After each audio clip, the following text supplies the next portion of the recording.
Hi guys, welcome to Rosenfield 10.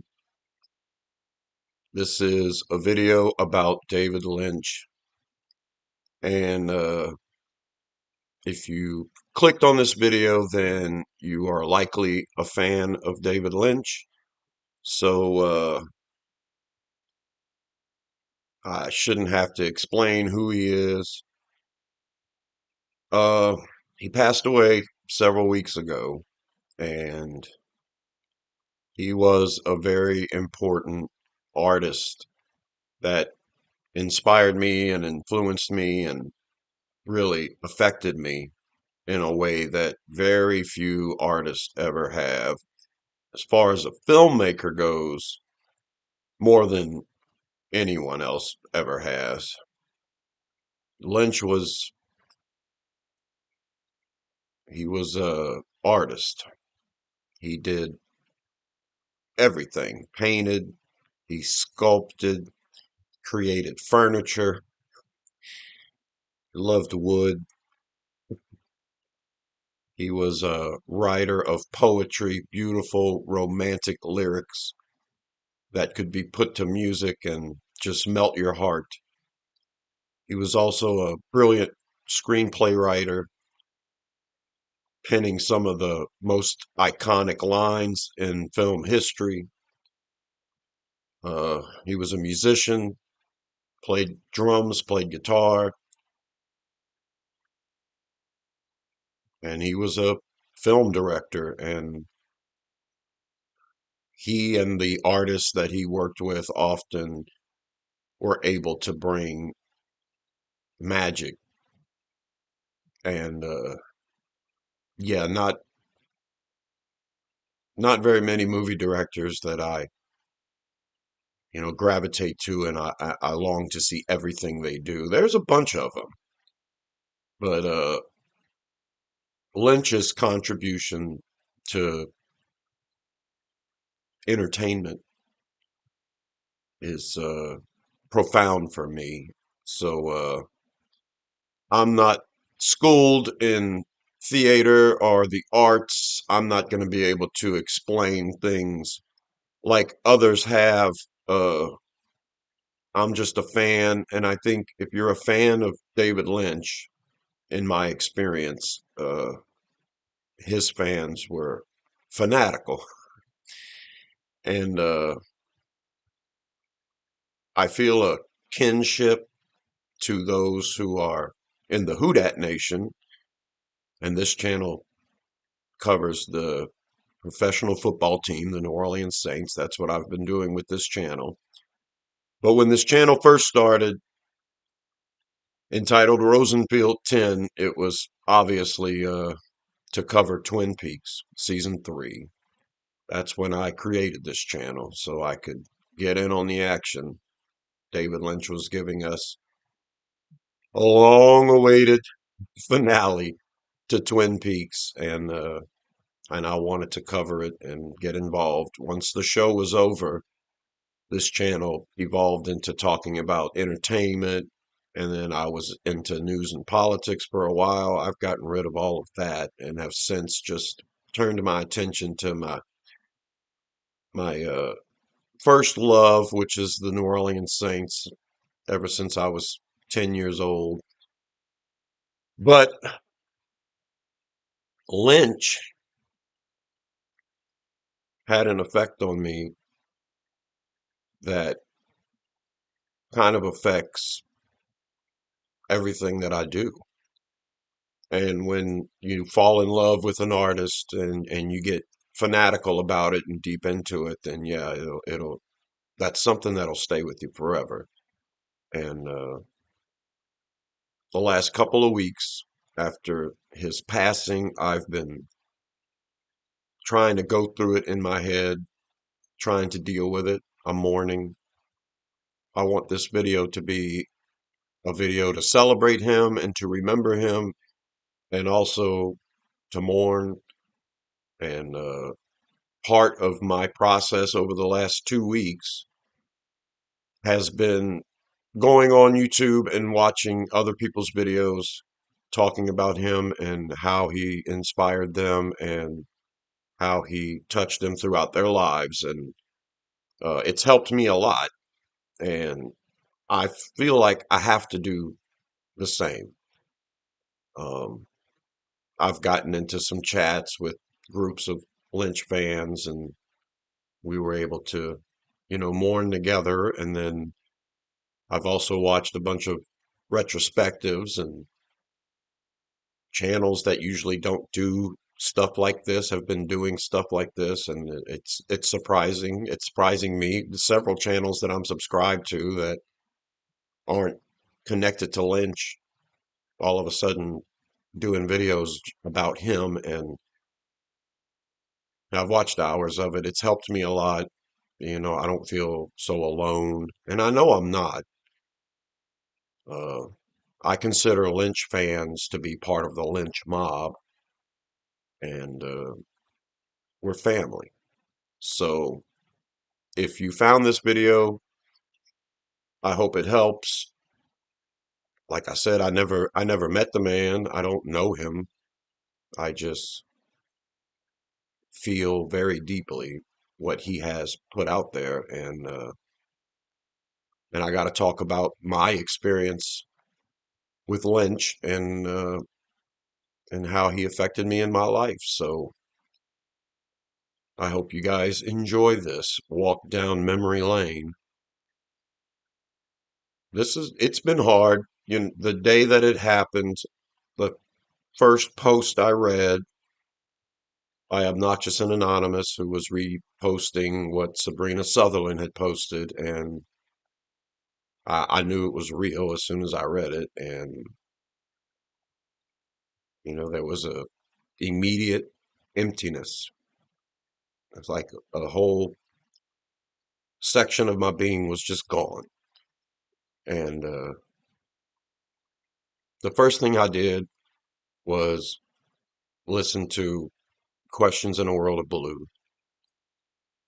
And because, yeah, we've got questions in this world of blue.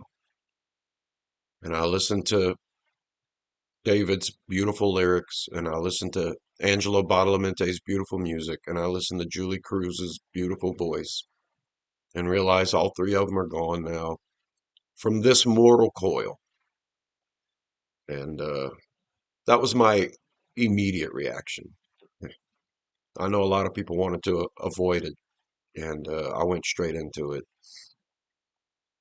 I'm the kind of person who accepts that these things are going to happen. I've watched so many loved ones die throughout my life, and I'm to the point now at my age where I kind of expect it, and I'm cynical, and maybe glass half empty, right? But these things happen, and you have to move on. And usually, I don't let something hit me so hard that it immobilizes me, and then I can't function. I know that life goes on. I've been through this enough to know that life has to have a way to go on.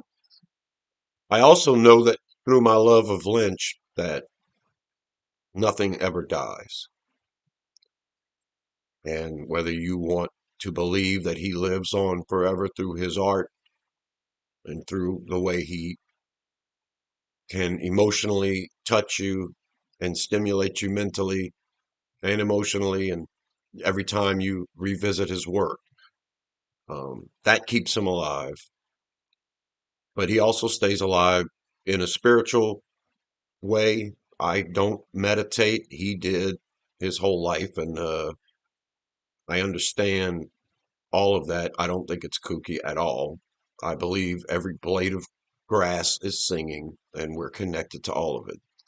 And I believe that he exists in a very real sense there. It's a world that connects us all, and we don't acknowledge it a lot, but it does. And he will be here forever. And when I shuffle off this mortal coil, or like Lynch has said before, you sit in the car for a while before you finally get out the car. And then he finally got out the car, but he's still walking around. It's still him. And I believe when I go, I'll get out the car and walk down the road a little bit until I see him. And I've never met him. Be interesting. Meet some of your heroes. You never know how that's going to go. I have met going to a Twin Peaks festival. I had the opportunity to meet a bunch of the Lynch mob, Cheryl Lee, Ray Wise, the late great Lenny Von Dolan, Cheryl and Finn, and yeah, that weekend was magical. That was back in 2011, and I have a whole video on this channel called Twin Peaks Memories, and I talk all about that festival visit. What I want to do is start from the beginning of when Lynch became a big part of my life, and it was a slow burn, but this is the way it went, and I appreciate everyone that has done videos like this, and I hope you guys can appreciate this as well. So I was born in 1971. Uh, there was no way I was going to be tuned into Eraserhead because that came out when I was 6 years old. The first film I ever saw by David Lynch was The Elephant Man. It was released in 1980. I was 9 years old, and I don't think I saw the movie until it began airing on television. And I don't know how long HBO and those other movie channels have been around, but it feels like in the late 70s, early 80s, that's how I saw most movies was being replayed a year after release on television. Now, I remember the movie posters for The Elephant Man. We as a family would go to the movies. We were seeing, probably I know E.T. came out in 81. We would go to the movies before then. I, I, I remember seeing the posters for these movies in the late 70s, early 80s. Maybe we were going to see a Rescuers movie or something, but I, I, I love art. I love posters and movies. It's just like a love of mine. In the 80s, late 70s, 80s, my time as a teenager, I could get into just about anything on television. I mean, it's what was there, and a lot of episodic kind of soap operas and stuff like that would not get my attention in the late 80s. Twin Peaks was totally different. I'm skipping ahead. So I probably saw Elephant Man in 81 or 82, which would have made me, 10, 11 years old. Um, I didn't know anything about movies and how much work it took to put stuff together. I would see something, and if it was entertaining, I'd watch it over and over again. The Elephant Man was a deep movie, something that a 10, 11-year-old probably wouldn't get. My initial viewing of the movie, I probably thought it was more like a horror movie. I probably thought the Elephant Man was somebody that was going to go and, wreak havoc. Uh, the movie was a beautiful film, though, and I remember as a kid watching it several times. I knew it wasn't a horror movie. Anyway, it kind of was in a way. It tugs on you in so many ways. Um, as I got older and went back and watched The Elephant Man, it tears me up. There are times when I watch it and I cry through the whole thing. It's a beautiful movie. I had no idea how any of it happened. I didn't know David Lynch was the director. I didn't know Mel Brooks picked him as the director after watching Eraserhead. I didn't know any of that. Too young. So okay, so then Dune came out in 1983. And of course, I was a Star Wars fan, and Return of the Jedi came out the same year. And that was kind of like the frame of mind I was in at 12 years old. I thought Return of the Jedi was the weakest of the three original Star Wars films. I loved it. I enjoyed it. It was great. And when I saw Dune, it was right up my alley for a 12-year-old sci-fi and the whole strangeness of it. And I thought it was beautiful to look at. The story was so complicated from this great novel that I, of course, never read. And I thought Lynch presented it in a way that was easy to digest. And I felt like, as big as the world of Dune was, that I understood it from that movie. And there have been subsequent releases of Dune, the TV show, and then the new movies, recently. And I still never read the novels, but I was able to follow everything that was happening easily because I felt like I knew the story. I knew it so well because of the way David Lynch told it. Uh, I I thought Dune was wild.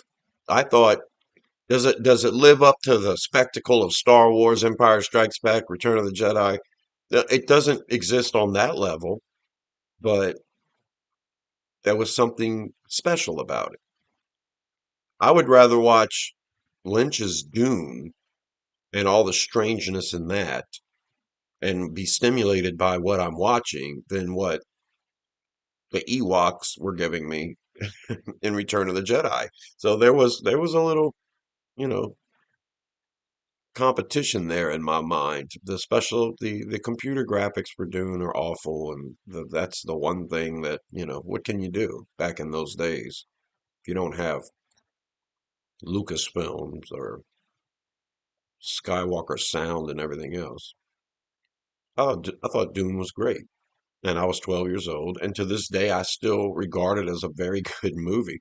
There's a lot of hate that I see that goes towards it these days because of the newer movies. How great you can make things for almost 40 years later, 30 years, 40 years later, and all the money. Lynch never got a lot of money to do stuff. I, I believe Hollywood, in retrospect, now are thinking, why didn't we? I mean, there was a time when they took a chance, and it was Lynch's strangeness that won out, you know, his unique vision won out over the cookie cutter crap that Hollywood wanted to produce. It ended up working out better. Dune was, a financial failure. I think they spent 50 million on the movie and it only grossed 30 something million, something like that. So anyway, it could have ruined Lynch. If it was a huge success, it could have ruined Lynch because then we wouldn't have got what preceded Dune or what came after Dune. So, yeah, I'm 12 years old. I still don't realize who David Lynch is. I've seen The Elephant Man, I've seen Dune, I've loved both movies. I still don't know who he is. So, my first big love was probably music. Now, I loved music, always have loved music. I never tried to think about the artist and then collect a bunch of what the artist had provided in music. I just loved music. And then started loving watching football in my New Orleans Saints. And the whole time loved movies. And in the 80s, give me a good slasher 80s horror film and I'm a happy camper. And they're, big spectacle action films and stuff like that. I enjoyed drama too, and especially comedy. I mean, I loved all of it. The 80s gave me all kinds of stuff, and it was all nice and fun. The music, however, took over for me, my love for the music. became a musician and hung around with other friends of mine that played music. We formed a band, and music was a big deal for me in the mid and late 80s. One of my favorite bands has always been The Cure.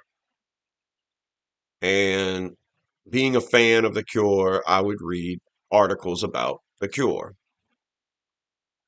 That's why I would have to say music was my first love, because I never really dove into it, specific art, until I really started examining these musicians that, I decided after loving music and all kinds of music, there was a certain type in the late 80s that I gravitated to. We called it new wave back in the day here in America. Everything coming over from across the pond. It was a wonderful time, and yeah, all these alternative bands who would eventually find commercial success, but in the mid late 80s they weren't that successful. So I'm looking in the Robert Smith, and I read somewhere in an article that he had fashioned his hair the way that he did for most of his career, and it was inspired by the movie Eraserhead. And being a huge fan of The Cure, and my buddy Corey, uh, rest his soul, he uh, he and I had never heard of Eraserhead, and we wanted to watch the movie because crazy Robert Smith, who gave us all this great music that we were loving, was inspired by it, so we wanted to see it.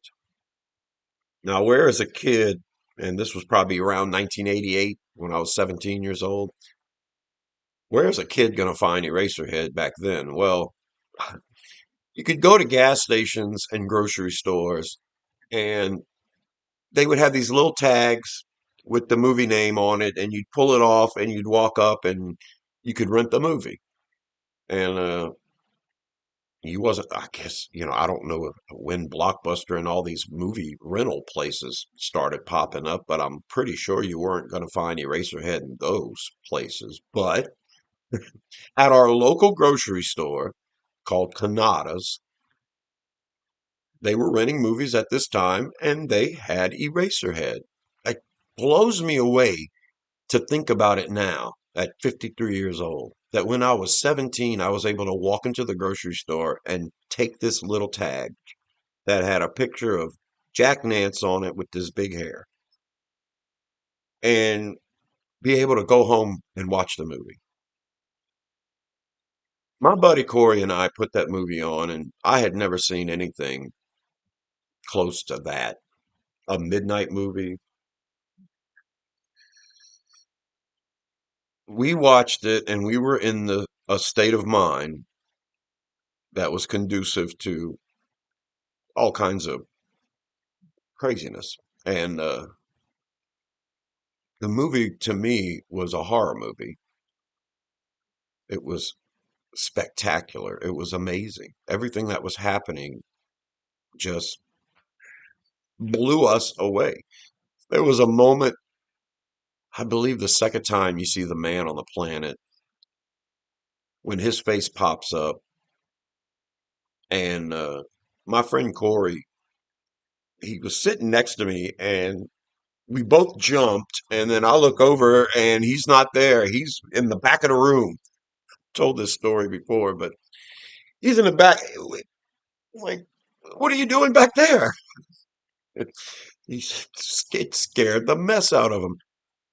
The woman in the radiator, the lady in the radiator coming out of the darkness, and everything was just insane. And our 17-year-old minds are sitting here trying to process it.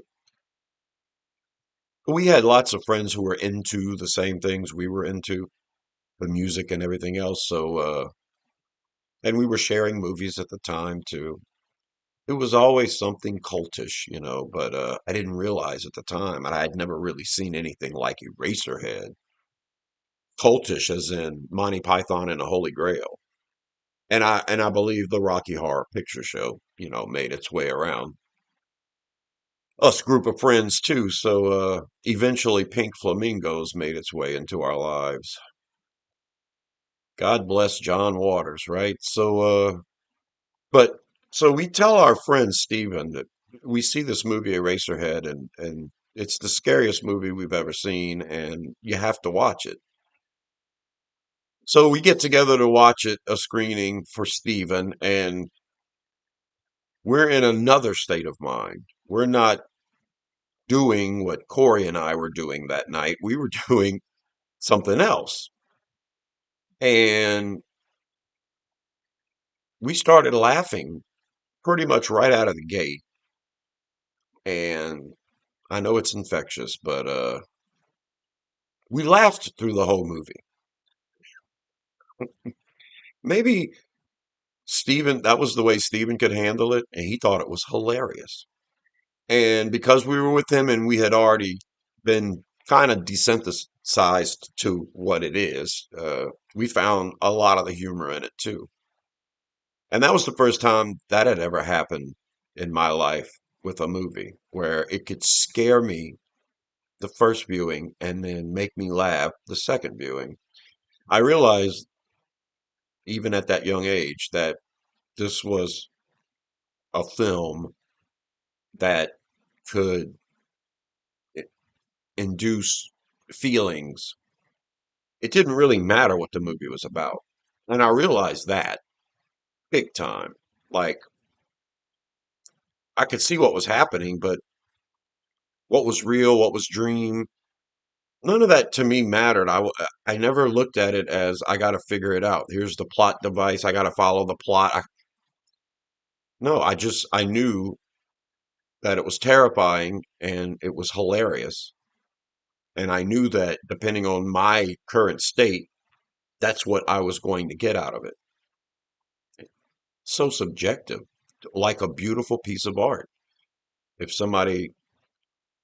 two people can watch the same movie and then get something totally different out of it at the end, maybe there's a character you loved and my wife hated, or vice versa. She loved them and I couldn't stand them. So, of course, you're going to get your own feelings out of it. But that was the first film I'd ever seen that was that drastic and purely a piece of art. Existed on another level that other films didn't for me. I had recognized good sound design before with Star Wars, of course, but even earlier, I saw The Exorcist when I was very young, and I realized how impactful sound design could be for a film and lighting. Uh, so yeah, Eraserhead was wild, and the name David Lynch was in my mind. I never connected this is the same guy that did Dune. I never connected this is the same guy that did Elephant Man, but I knew he did Eraserhead. So I went to look for whatever else David Lynch might have done. There was a movie called Blue Velvet, and being in the video stores, I would pass it up. I would see the cover. It looked like a romance movie because of the cover, and I would pass it up. But in looking into David Lynch, that's when I realized, oh, he did The Elephant Man. Oh, he did Dune. No wonder I like Dune because that is a wild movie and it is different. But everybody I knew liked Dune. I never met anybody that hated Dune. Everybody liked Dune. They don't like it now. I don't know, but everybody liked it back then. Seemed to me. I mean, it might have been a commercial flop and the critics might have hated it, but everybody I knew liked it, including me and my family. So, uh, and in this movie, Blue Velvet, and I'm like, okay, well, I'm seeing the cover. I'm like, okay. Then I start to read what the critics were saying. Most talked about film of the decade. I see the picture of Dennis Hopper with this thing on his face, and I'm like, okay, well, maybe there is something to this movie. So I rented it, and yeah, there's something to the movie. Uh, an amazing movie. I I watch people react to Blue Velvet now, young people, and a lot of times they just they don't want to believe that somebody would do what it is that Kyle MacLachlan's character's doing. You know, you want to sneak into a house and you steal a key, and then you get in there and you're getting way over your head. And then when you realize what's happening, you keep going back. I never watched the movie and had an issue with that. To me, movies were like a journey. So whatever the character was going to get into, I was just along for the ride. And yeah, you know, like in a horror movie, if the character runs upstairs instead of out of the house, you're like, okay, what are you doing? You know, that can, those kind of things can get frustrating. But I wasn't frustrated by what Jeffrey was doing. I was intrigued. I was like, oh, you've got the balls to do this? Okay, I want to go along for the ride because I'm a detective and I'm going to find out too. Am I a pervert too? I don't know, but I wanted to see. And I loved it. I thought the story was great. The direction was great. The music was great. It was insane. Dennis Hopper, you know, back then. Okay, so Blue Velvet came out in '86 and I saw it in '88. I knew right as soon as I saw that movie that Dennis Hopper's performance was one of the greatest ever. I think I tried to find out if he won the Academy Award that year because I was thinking, well, he should have. And he was nominated for Hoosiers, but not for Blue Velvet. So not only did he not win for Blue Velvet, he wasn't even nominated. Yeah, I had my issues in the very late '80s with popular culture and what uh, what I enjoyed. So I knew David Lynch was definitely giving me something that I would enjoy. So in 1990, I'm hanging around with my friends that play music. We I show up, we get in the room, and we're playing music, and that's how our relationship is. I have a friend named Stelly, and I would go to his house, and he had guitar, I had my keyboards, the drums set up, and we would play. And there was always a point in the night when Stelly would go to eat with his family, and I would stay in his room and keep playing music. And within 20 minutes, he would come back. This happened every time I visited. He'd leave at dinner time for 20 minutes to go eat in the kitchen, and then he'd come back. Well, this particular night, about a half hour went by and he didn't come back. I was playing his guitar. I was in the middle of writing something, and I thought I was going to have to give the guitar right back up, right? But he didn't show up. So I was a little excited because I kept working. And then when I was done, I realized about 45 minutes that went by, he still never came back. Like, dude, you left your friend in your room. What are you doing? I walk into the kitchen next to the living room, and he's sitting on the couch watching TV. Now, this is something Stelly never did. He never watched TV. As much as I had disdain for what pop culture was giving me at the time, he wasn't even going to look at the TV. I would at least give something a chance. I would at least try to find something because I knew that's what the entertainment industry was giving me. And if I was going to be inundated with it, I might as well try to find something I liked about it. He wouldn't even give anything a chance. But yet here he was watching this TV. And it was Twin Peaks. It was the pilot of Twin Peaks. It had aired, I think, 2 weekends. It had aired and then it did so good they aired it, I think, the next weekend. And this was the first airing of it. I'm like, Stelly, what are you doing? He said, I'm watching the show. I said, you're watching a show on TV? He said, well, I sat down to eat and it was on, and there's something about it. I don't know what it is, but I just kept watching it. And I thought, this is insane. So I sat down and watched a little bit with him, and I was like, this is weird. But I didn't watch the whole thing. I got up and went back in the room and kept playing music. And I realized a couple of days later, maybe a TV guide or promotion or something, that they were going to play the thing again. And so I figured, well, the next time they play it, I'll watch the whole thing. And I watched the whole thing the second time it aired. Now, I was moving, my plan at the time, this was in, April of 1990, and our plan was to move to Colorado. Three of my friends. Me and three of my friends were moving to Colorado from Louisiana. And we were packing things up, and we knew when we got out there, we would all have to find jobs. We barely had any money to get started. We had just enough money to find a place, rent a place, and we better find jobs within a month or we were going to have a hard time paying the bills. So when we moved to Colorado, we were there for a while and we had no cable, no TV. So I see this pilot episode of Twin Peaks. I realize it's David Lynch. And then I immediately get in a situation where I have no TV and there's no way I'm going to watch it. The strange thing is, the week that I was moving from Louisiana, I remember driving back and forth to lots of friends' houses to pretty much tell them goodbye for indefinitely because I'm moving. And it was really melancholy kind of mood and somber. And I had told goodbye to Stelly and his family. And as I was driving back to my apartment,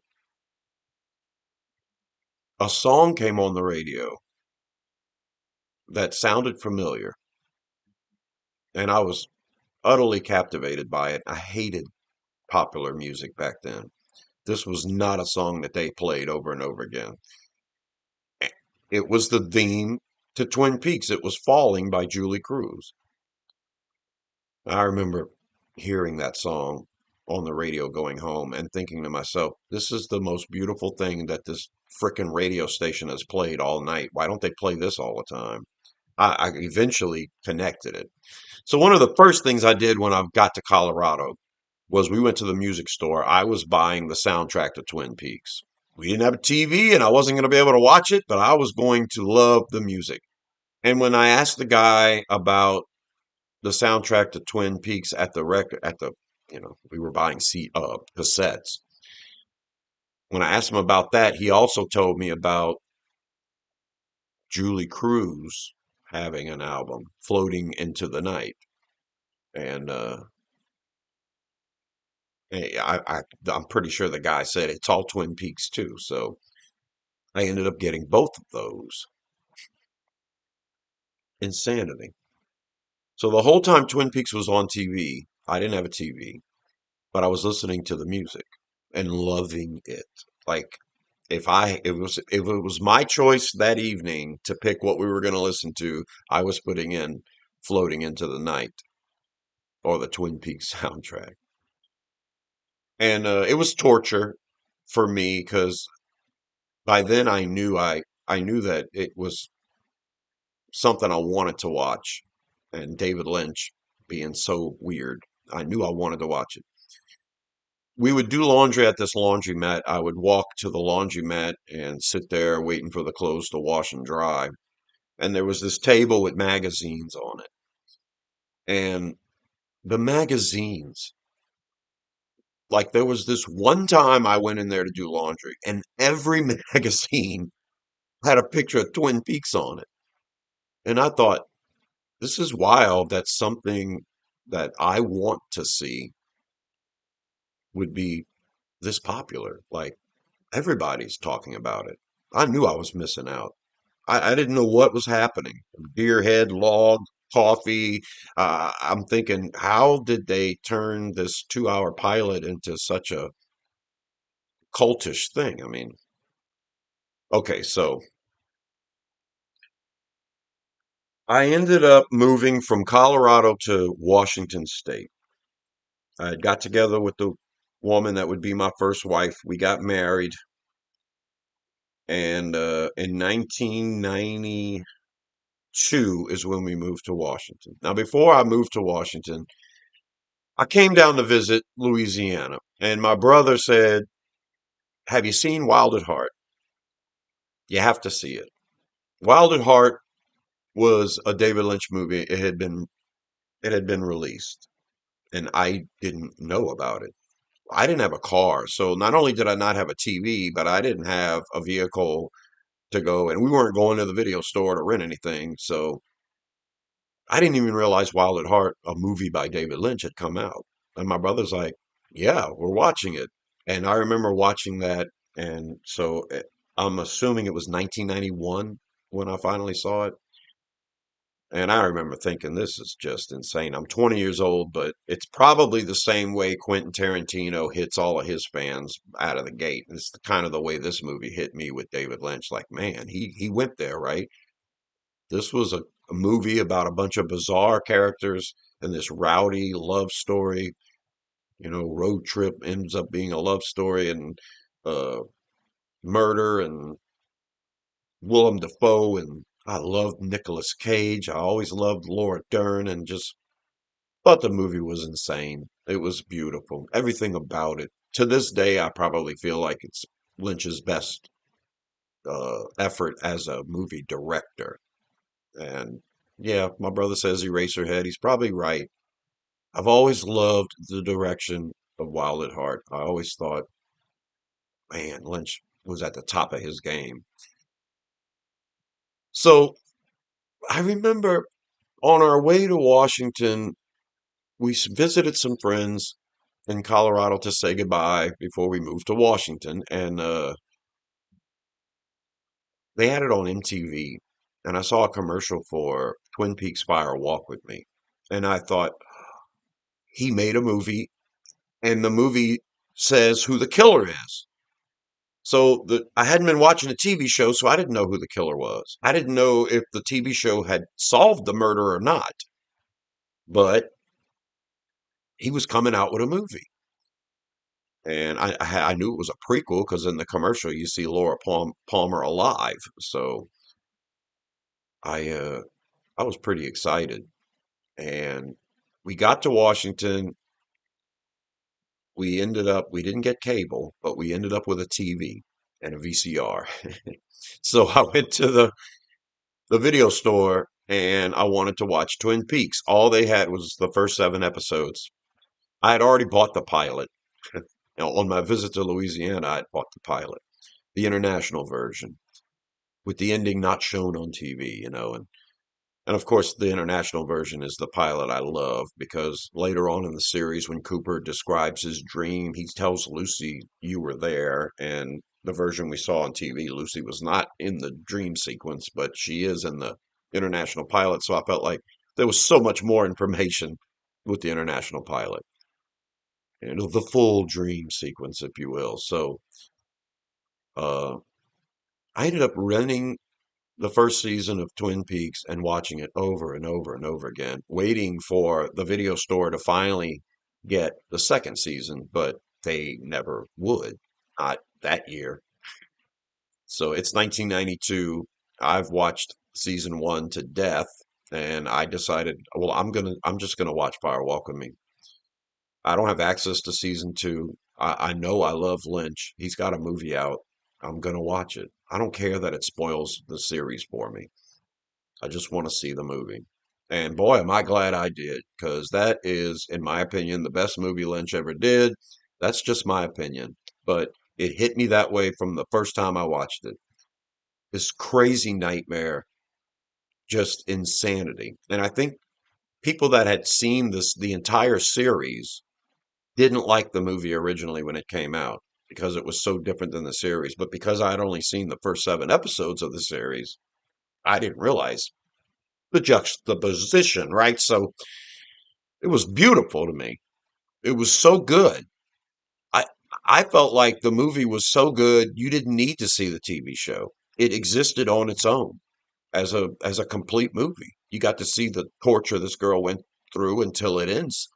And I knew all of my friends, if they didn't have to see the series. If they watched this movie, they would like it. And I showed that movie to like 20 different people, and all of them loved it. You guys got to come over and watch this crazy movie. If you've never seen this movie, you got to watch it. It's crazy. Oh, do I have to watch the show? No, this is a prequel. you can watch this movie, and then when the movie's over, you can go and watch the show after if you want. All of them loved it. They all loved it. They all loved the quirks in it. Donna's eyebrow going up in the roadhouse, and it just that insane scene in the bar in Canada, and it was just a beautiful thing. It was everybody loved it. It's weird because when I go back and hear how people didn't like it, it's like, well, maybe y'all didn't watch it the way you should have. And that's been my perspective on it. You see Fire Walk with Me first, then you watch the series. The whole time you know who the killer is, and it's amazing watching him get away with it. It's amazing how it's as if they knew the whole time they were making the show.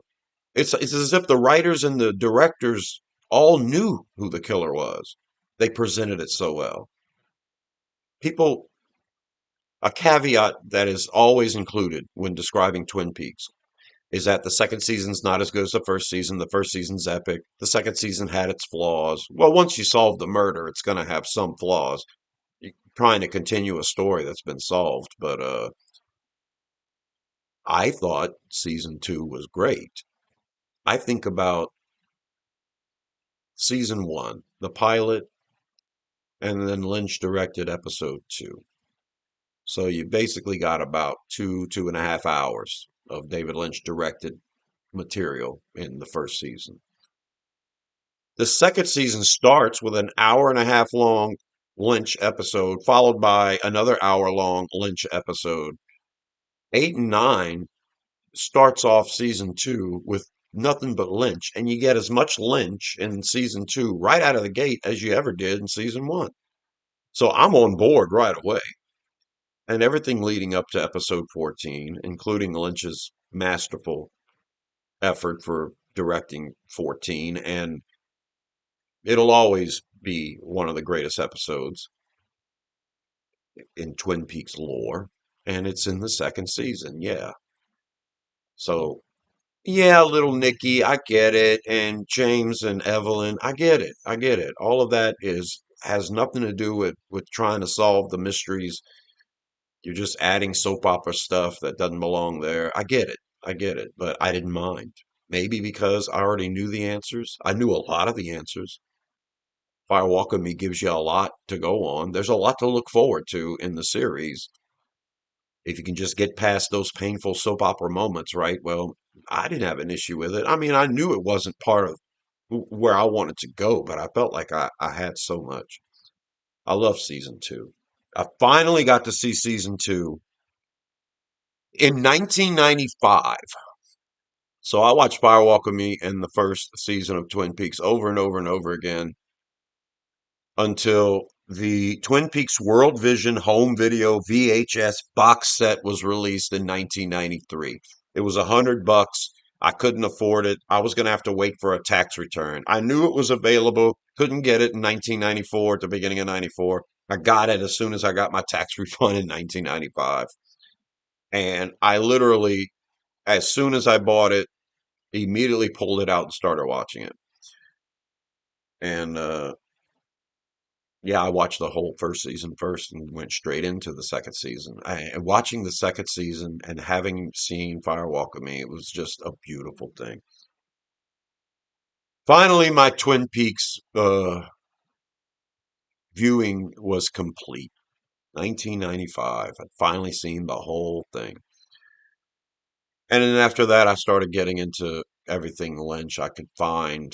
I ended up getting copies of The Cowboy and the Frenchman, The Alphabet, The Grandmother, and then I got to see On the Air. I don't know how I saw On the Air, but I may have been able to rent it. But I did see On the Air pretty quickly. Not when it was airing, but shortly after that. Industrial Symphony Volume One. That when I discovered that, it was wow. I mean, it was like a kid in a candy store watching that. Everything I loved about Lynch in there. And in Hotel Room, I ended up seeing that too, probably on a repeat on HBO or whatever. I think HBO is the one that produced it. but saw, the hotel room episodes. And yeah, I was able at that point to ride with Lynch with everything he did after that. Um, After seeing everything Twin Peaks in 1995, I was kind of hoping Lynch would come out with Twin Peaks, another part. And he didn't. In 1997, he released Lost Highway. So part of me was aggravated he wasn't doing Twin Peaks. Kind of funny. He would have got stuck doing Dune, but instead I wanted him to be stuck doing Twin Peaks. No, he was going to give me something else. And before I saw Lost Highway, I saw an article about it in Psychology Today.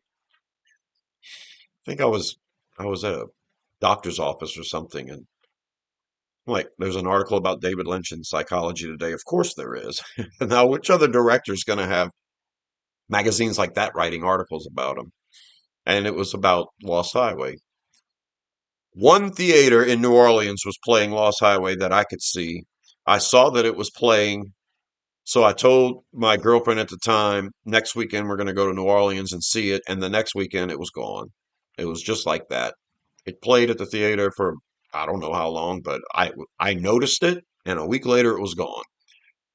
So eventually, Lost Highway is available on VHS, and you know we rent it and watch it. And Lost Highway affected me. That's that movie made me so nervous. I felt awful, like I was Bill Pullman's character. I could feel everything he was feeling. That scene in the bed with Patricia Arquette when she says it's okay, it's okay. Oh my God, man! It just how, how can Lynch film two people in bed together and just convey so much? The hate, the disgust, the uncertainty, the, they don't trust each other. It was just beautifully filmed. I felt that movie so deeply. And when he metamorphosizes into somebody completely different, he's sentenced to death, I'm assuming, or to jail the rest of his life. And then all of a sudden he changes into somebody else and they let him out. And I immediately thought to myself, well, he's in jail the rest of his life. He has nothing else to do but to sit there and to dream about how his life could have been different. And that's how I took the movie. I don't know if Lynch meant it that way or not. That's how I took it. And he tried to live this whole other life in a whole other person with a whole other perspective about the people he knew and the things that were going on. And it didn't matter which side he eventually went. There was no way he was going to have her let it go. And yeah, I thought Lost Highway was brilliant. But there was still a piece of me that was upset it wasn't Twin Peaks. And at that point's when I started coming up with ideas for a Twin Peaks fan continuation. Ideas were coming to me at that point. If Lynch wasn't going to give it to me, I was going to come up with it on my own.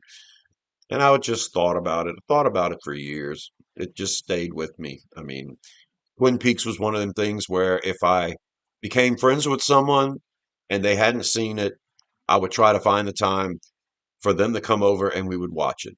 There was a couple of friends that wanted to borrow it from me. I lent it out twice, my box set, because I told them if you're going to watch Twin Peaks, I want to watch it with you. So why would I lend it out to you when you could come over and there were certain things that happened, and I eventually lent a few of them out to a couple of people so they could finish the viewing.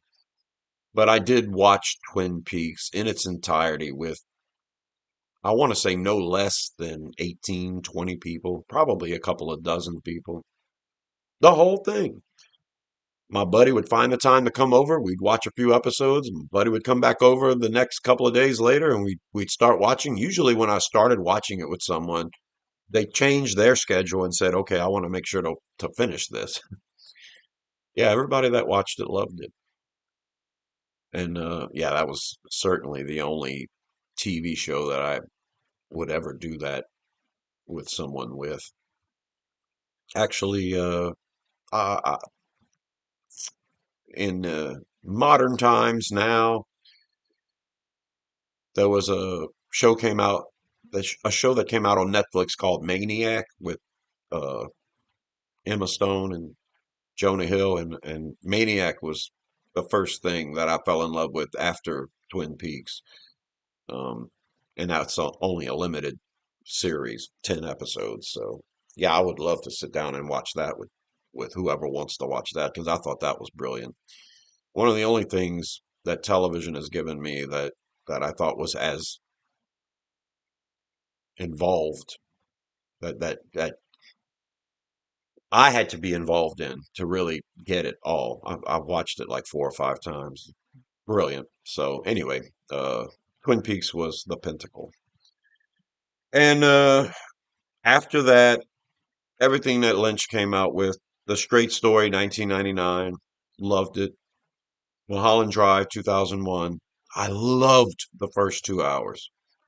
And then that maniacal last half hour, and then I realized it was supposed to be a TV show, and then he just kind of threw it all together to try to solve it and wrap it up. And I couldn't figure out the last half hour. I thought the first 2 hours was brilliant. I was really upset that ABC didn't want to make this a TV show because I would have loved to have seen everything that happens from the first 2 hours into the last half hour to kind of get more into it. Lynch kind of, gives you the ending, and it took me to watch. Now I loved it from the beginning. I could watch the first 2 hours forever, but that last half hour was like, okay, this is like a whole other movie kind of. But it all came together for me. I found meaning in it, and it's just wild. It's wild that he could do a movie that's basically PG for 2 hours and I'd be in love with it. And then he turns it into the crazy R-rated, X-rated thing for a half hour, and I'm like, oh man, you didn't have to do that. But yeah, Mulholland Drive, there were scenes where I felt Hitchcock in it big time. The suspense, oh, the photography, just absolutely gorgeous. Peter Deming, mwah, jeez, Louise. And of course, people call it, one of the greatest movies of the century, right? Probably so. Loved Mulholland Drive. Still upset it wasn't Twin Peaks. And then my brother and I got a computer around 2005, and that's when both he and I started messing around with Twin Peak Twin Peak stories, continuations. Um, I was deep into working on my Twin Peaks fan fiction when Inland Empire came out in 2006. And Inland Empire, I just was okay with. I've seen it probably 3 times now, and I will watch it again over and over. I know I will, especially because Lynch is gone now, and it's one of the only remaining things left.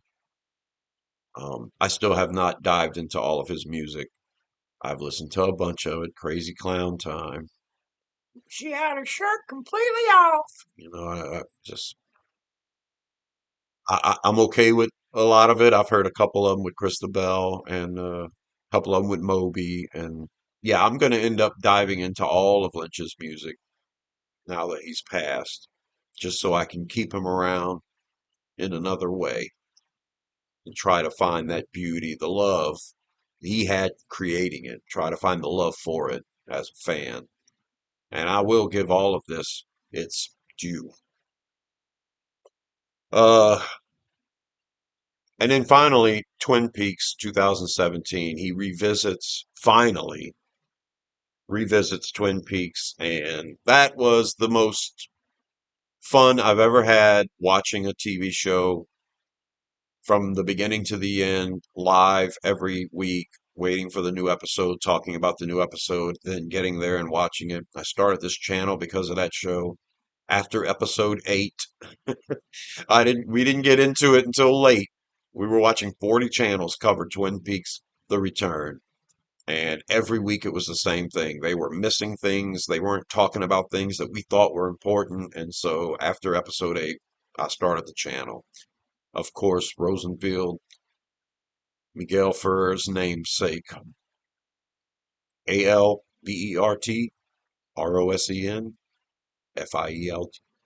Are we gonna have to stand here all day, Curly?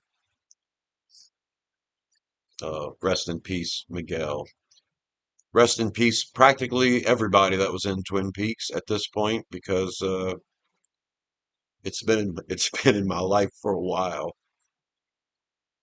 I I've never experienced anything from the entertainment industry like Twin Peaks. Twin Peaks is the greatest thing the entertainment industry ever gave me. So thank you, Mark Frost, and thank you, David Lynch, and thank you, Lynch Mob and Angelo, Ron Garcia, everybody that had anything to do with it, Dwayne Dunham, Caleb Deschanel, I mean, all of you. And yeah, I don't think the entertainment industry is ever going to give me anything like that again. It was the greatest thing I had ever seen before The Return, and The Return was a wonderful, wonderful, frustrating, but beautiful thing. I have plenty of videos on this channel talking about The Return.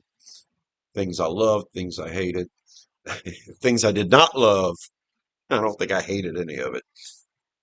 He could bring that out of you, though. It's frustrating.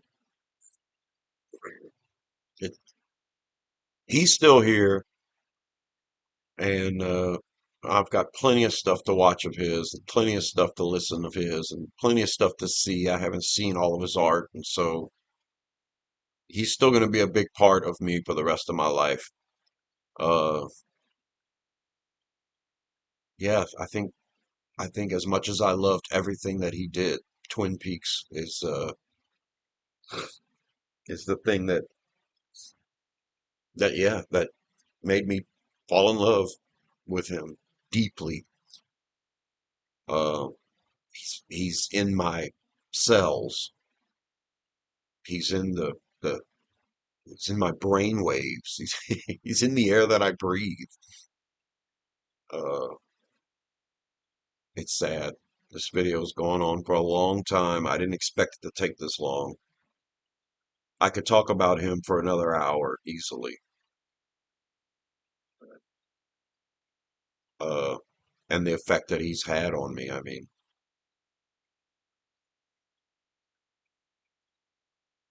the music, Angelo and David's beautiful lyrics, and Julie's singing, and the movies, the crazy, crazy movies. Every single one of them is a piece of art that can be examined and rewatched over and over again till the end of time, and you'll get something out of it every time you watch it. He's a singular artist that was able to provide that for me cinematically. I love the Coen brothers. I love Wes Anderson. That's two that I can, right off the top of my head, can say every time Wes Anderson or the Coen brothers do a movie, I'm going to watch it. And I'm going to love it because that of what they give me. And yeah, they stimulate me with photography, with beautiful, beautiful photography and incredible screenplays. So I'm stimulated that way. Musically, they can get me too, especially Wes Anderson. But yeah, none of them the way that Lynch did, especially with Badalamenti. And yeah, epic. Um, I'm gonna wrap it up, and I'll probably talk about Lynch further. Like I said, my channel is dedicated to the New Orleans Saints now, but I still do entertainment sometimes. I've been debating on watching my fan fiction again. I can't post it on YouTube because of copyright. I use images from Twin Peaks and music from Twin Peaks, so uh, I might do a video or two explaining my extension of Twin Peaks, and what I wrote was before season 3. So But if you are watching this video, especially if you've made it this long, you're a fan of Lynch, and um, I find comfort in it. So I am certainly part of your family if you're in the Lynch mob, and I'll be seeing you, and I'll be seeing David too in the trees, in every singing blade of grass, and every wind that blows, every foghorn that ever blows. Isn't that wild that a guy can be that powerful that you think about him with the simplest thing, looking at a candle light or smoke dancing or a light bulb that flickers out or coffee or red drapes, coffee, cigarettes. Oh man, what a good guy. He's such a sweetheart, such a romantic. I didn't know him, but that's how I look at him. I look at him as the most romantic guy in the world. He in touch with places that we won't go. He created these universes and they seem foreign, and at the same time, it's just everywhere. He's seeing it in a way that nobody else did, and now I do because of him and his art. So that's it. David Lynch gone, but nothing. No one ever really dies. All right, guys. I'll talk to you later, and make sure you whistle when you walk past the graveyard.